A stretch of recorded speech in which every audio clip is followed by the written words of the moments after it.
community here that this is a building that is going to absorb in the upward of 10,000 of the people here. Like the MP has said, I want to re-emphasize that as government, let the people dreaming that this land shall convert into private use stop dreaming. This land belongs to government, and as soon as we clear it of the thousands of people, we will revert it to public utility. We are here with my colleague also, who is responsible for the construction, and he is committed that in 3 months we will be able to hand over this. We are asking the community here. It is not possible that arson can take place and the community here is clueless. We are directing them together with the Nairobi security team headed by the RC who is with us here. The community and Mheshimiwa and the leaders of this place. We cannot believe that it is possible that a tragedy of this magnitude can take place and you are clueless about how it started.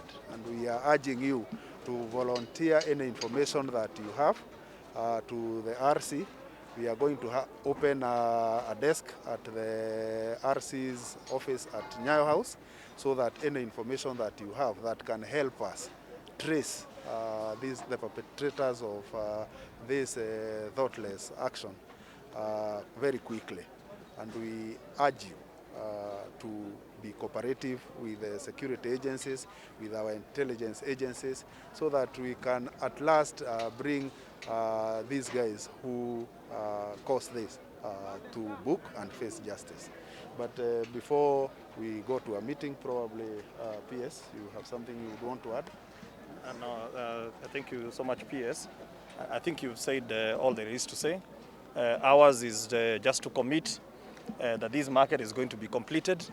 It has taken a lot of effort to do because, as you can see, even accessing the site itself is a very big challenge because of the congestion. But the traders have been very cooperative, and also like to thank the leadership of Chairman Simon here and all the other chairmen of the fish market. We've worked very well. And as the PS has said, our task is to make sure that our people trade in dignity. And this is just the first step of bringing that dignity to our people. And we will work hard to ensure that this market is redeveloped. There's several phases that are going to be done. This is just the first phase. And we thank you and we sympathize with all those that have lost their properties. And as the chairman has said, we will look into what type of relief there can be given. Thank you. Thank you very yes, much. Maybe a question. Yes. Well, this scenario has been happening for this. It's not the first time it is happening, and you've said that it is something that is planned. There are people who are planning maybe to take this land, and it is a public land. Maybe for all this time that it's been happening, can you say that still you are not aware of the people who are actually ensuring or making sure that they take this land? I think we address first things first. There is a tragedy that has happened. We believe it is not a natural accident.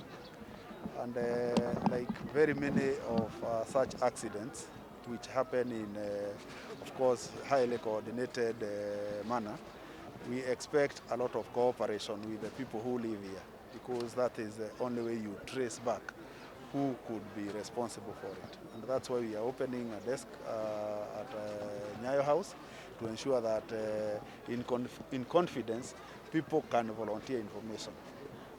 We haven't done that before, and we hope that this time we'll get sufficient intelligence that will lead us to who is behind this. But common sense dictates to us that when you see something recurring, almost at very certain frequencies, then it is not accidental. And the only motivation that we see is that there are people who think by pushing the traders out of this space, then they will take advantage of this in private capacity. And they will come up as soon as they think they have achieved their objectives, and we will make them face the full force of law. In fact, 3 weeks ago, there was social media postings in which several people claimed that they were going to ban this market. So I think this is something that had been planned and has been in the works for a while. It is purely not accidental, and I think we should get to the bottom of it and ensure that, in fact, whoever is responsible for this devastating fire that has impoverished thousands of people, that is impacting on the economy of our community, must be apprehended and must be brought to book. So thank you very much.